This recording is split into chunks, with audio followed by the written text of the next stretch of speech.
of Engineers and was elected IEEE Fellow for her contributions in spoken language and multimodal system. The title of her talk is Big Data Decision Analytics at CUHK. Professor Mann, please. President Song, distinguished professors from MIT, dear colleagues, students, ladies and gentlemen, good morning. It gives me great pleasure to give you a presentation of our new center. It's a little under 2 years old, Stanley Ho Big Data Decision Analytics. So big data is all the hype. You hear about it every day. The question is, what is big data? In fact, big data is characterized by several V's. They are shown here. So first of all, big data has high volume, data at scale. We have massive amounts of data, and we need to handle large-scale terabytes to petabytes of data, depending on the domain of application. Big data is data with velocity. It comes at accelerating speeds in terms of its creation, processing, and its need to be analyzed.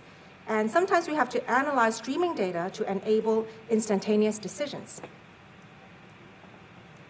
Big data also comes in many forms. There's structured data, semi-structured data, unstructured data, text, images, audio, video, multimedia, and many different multiple modalities. Also, the V for veracity, data uncertainty. Big data veracity refers to the level of reliability that is associated with certain types of data. And we need to manage the reliability and predictability of inherently imprecise data types. And finally, perhaps most importantly, we need to derive value, V for value, from big data. Optimize decisions. We need to extract intelligence from massive data and improve our decision-making and performance to gain competitive advantage.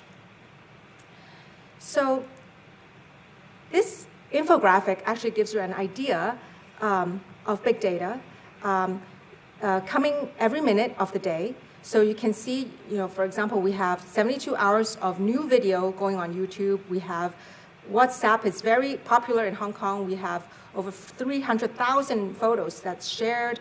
Amazon makes 83,000 online sales and so on. So it comes in all the V's.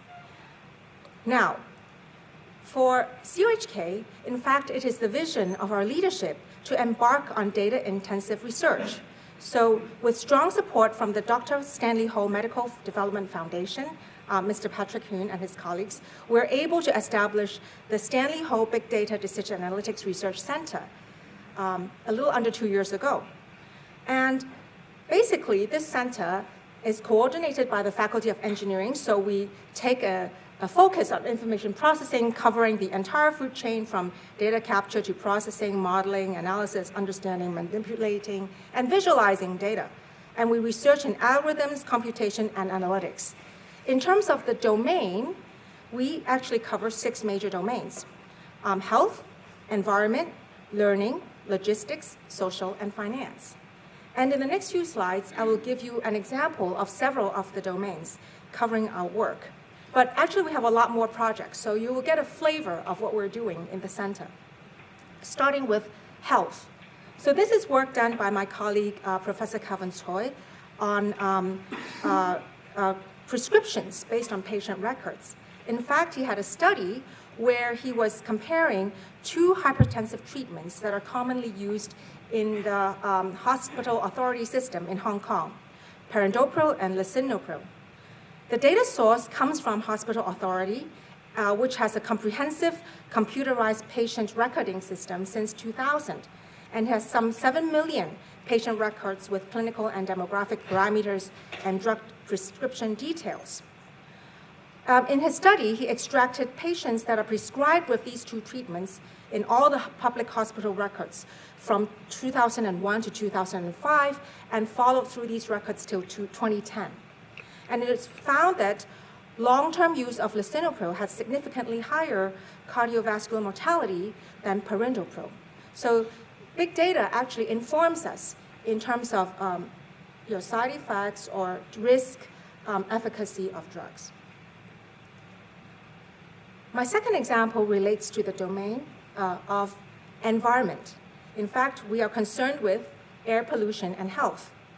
In the WHO report in 2014, it was stated that the single greatest environmental health risk on Earth was air pollution, because 1 in 8 of the total global deaths in 2012 was due to air pollution, amounting to 7 million people dying due to exposure to the pollutants, of which more than half of the deaths were caused by indoor pollutants, especially indoor cooking stove fuels like wood and coal. So we actually have a group, a very interdisciplinary group, looking into air pollutants. We want to understand the spatial and temporal patterns of air pollutants in Hong Kong through satellite images, visibility levels obtained through pictures and photos.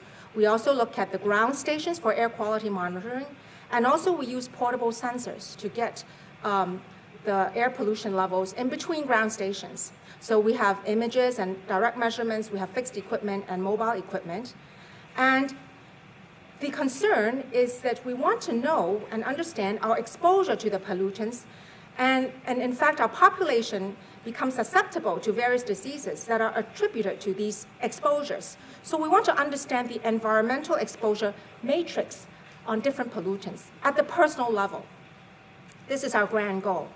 And in fact, we are mindful of the Hong Kong environment, where we have a lot of traffic at the street level. We also need to look at the high rises and the vertical distribution of air pollutants. So we actually have a quadcopter that flies up and down the engineering building. At each level, it will station itself, and a portable sensor is mounted on this quadcopter.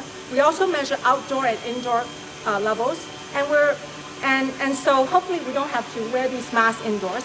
But anyway, so this is a very labor-intensive process. But what we want to do is we want to collect all this data, indoor and outdoor data, vertical spatial distributions, and we want to combine with perhaps meteorological data and understand their effects in relation to other environmental conditions and also various indicators of public health. So this is actually a very interdisciplinary group that is undertaking this project, from engineering, from geography and resource management, and also from public health. And in fact, our Big Data Center is collaborating with another institute in CUHK, the Institute of Future Cities, which is directed by Professor Leung Yi. The third domain that I'd like to provide you with an example is in the domain of logistics. In fact, logistics is one of the pillar industries of Hong Kong. And we also cover various transportation logistics, commercial business-related logistics processes in our center. But in particular, there's this new area of humanitarian logistics that is of interest to our group.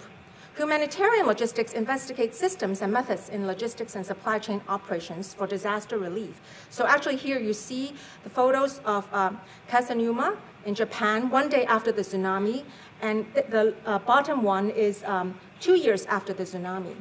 In fact, when people think about disaster relief, most of the time they think of emergency response, recovery in the short term, post-disaster, and redevelopment in the long term, also post-disaster. However, our colleagues advocate the importance of readiness. So we have 4 R's here, readiness. And readiness refers to being aware of the precautions that are needed and being able to be prepared. So in fact, more preparedness will lead to better response. So there's a recent paper published by my colleagues, Professor Jenny Leung and Professor Yong Hong Kuo, on disaster preparedness planning. In fact, they have developed a tri-level mathematical programming model where they look at the pre-disaster case and they plan evacuation center locations and inventory prepositioning of emergency supplies. They also simulate various scenarios during the disaster, analyze them, prepare for the worst case in each scenario, and the worst case being that perhaps even the evacuation centers that have been planned may be damaged. And they also devise post-disaster measures So given a damage scenario, their model determines the distribution network of the delivery of emergency supplies, the quantities of delivery to minimize recovery costs. And moving forward, they want to use big data. They want to enhance their model with multimodal data from sensing and monitoring different conditions, use of historical data for simulation, and also analysis of social media data. And the fourth domain is on learning. In fact, being a student of Professor Victor Zhu, my work largely centers upon speech and language processing. And one of my projects is on online pronunciation training. So language learning is fun. And if you want to speak a language well, you need to train a lot, practice your pronunciation a lot. And in our work, our target audience is for Chinese learners of English. And the motivation was actually, at the time, our vice president asked me, his wish is to improve the general English proficiency of CUHK students. So he says, well, Helen, you have a lot of tools in your lab. Can you put something together? Now, it turns out to be a very interesting research problem. So we actually conducted R&D in mispronunciation detection and diagnosis. And the motivation, of course, the grander motivation is that there are over 2 billion English learners worldwide. And the proportion in Asia alone exceeds the number of native speakers. So we need pronunciation training platforms that are online. And the new technologies can provide new learning platforms that are personalized, self-directed, private, round-the-clock, and providing perceptual and productive learning, and also offering immediate diagnostic feedback. So this is a very interesting area where we see the confluence of linguistics, speech science, pedagogy, and big data research. Because in fact, the approach that we take, which is using deep neural networks, for deep neural networks, you need to train it with a lot of speech data. The more data, the better. So I will show you a very short demo. I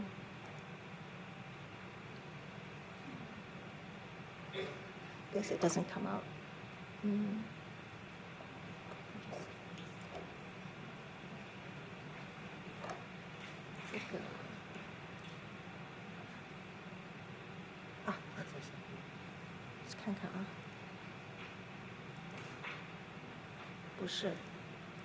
It's okay. I'll show you the demo later. let me continue. So that was a very brief introduction of our work in big data in the Big Data Research Center. And that leads me to the background of today's workshop. In fact, we are all aware that MIT is very well recognized worldwide in its longstanding efforts in transforming education. It has many pioneering efforts in advancing knowledge to allow students to learn more and learn better. And MIT continues to reinvent the classroom and increase accessibility to education. In fact, CSAIL, the Computer Science and Artificial Intelligence Lab, where all of our 4 distinguished professors from MIT came from, they have a dedicated effort in understanding learning through big data analytics. I can also give you 2 examples of efforts in MIT to transform education, starting with the MIT OpenCourseWare, which was launched in 1999, where MIT was using the internet to openly share education resources. And by 2014, they have over 2,000 courses published, 1 billion page views, and 170 million visits. More recently, there is the launch of edX, which is a MOOC, massive online open course online learning platform. And edX is a nonprofit initiative founded by MIT and Harvard in 2012. And it hosts hundreds of courses with millions of student enrollments. So you may look at this very special logo, and this looks like a very interesting logo. And in fact, the real building looks like this, right? So with the kind coordination of Professor Victor Zhu, our president actually led a delegation with our provost and Mr. Patrick Kuhn to visit CSAIL in Boston and also edX last June.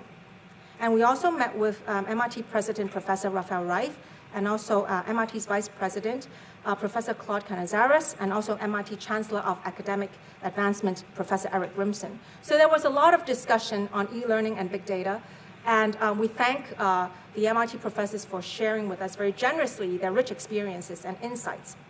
Now, that leads us to today's workshop, because the visit led us to realize that, in fact, it is very important and timely for CUHK to consider the in-residence teaching vis-a-vis online teaching. In fact, the emergence of e-learning technologies is enabling the education sector to translate in-residence teaching, for which we have a lot of experience, towards online teaching, which is generally a novel, new modality of teaching. But online teaching is very attractive because it offers accessibility to a huge population of students on a very interactive and highly social environment. So moving towards the democratization of education. And such an environment also allows us to capture very valuable big data traces of learning activities that allows us to understand learning processes and learning outcomes. And this kind of learning analytics can inform pedagogical actions, which can improve education both online and in the classroom. So how to establish this feedback loop to achieve symbiosis between classroom learning and e-learning is a very exciting direction for us to pursue for the betterment of education.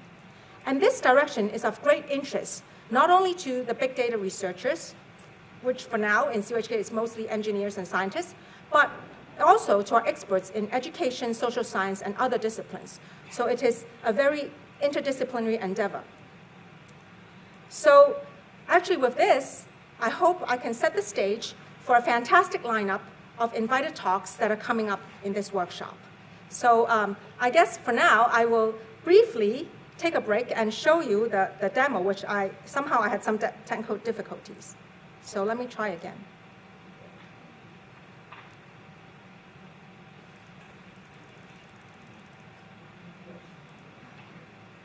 Okay, here.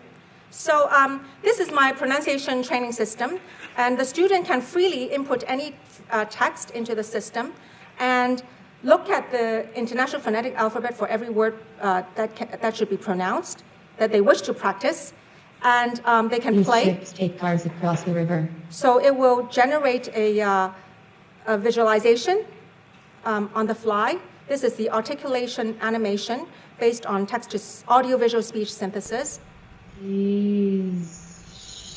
And it is generated in exaggerated modes so to enable better visualization for learning.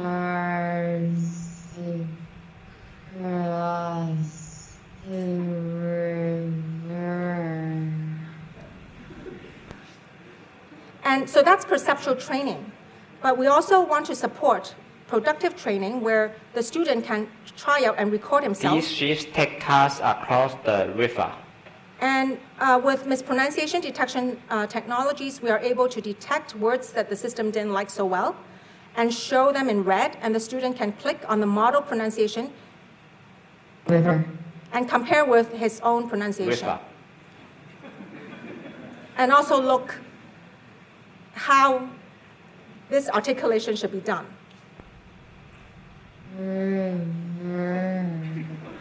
Okay, so currently it's at this stage, and we actually received a teaching development grant.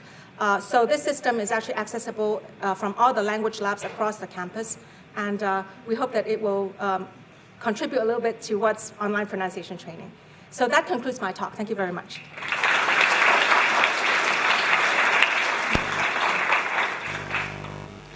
Thank you, Professor Mann. The next talk will be presented by Professor Steve Ward, Professor of Computer Science and Engineering in MIT Computer Science and Artificial Intelligence Laboratory.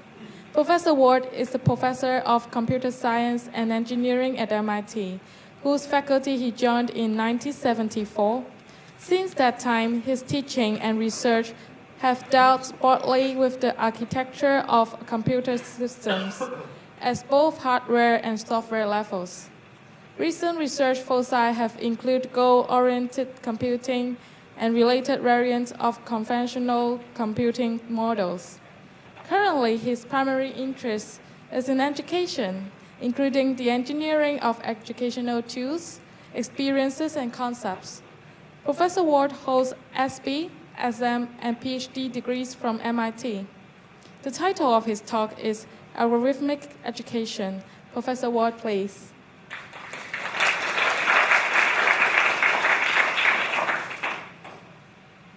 Well, thank you.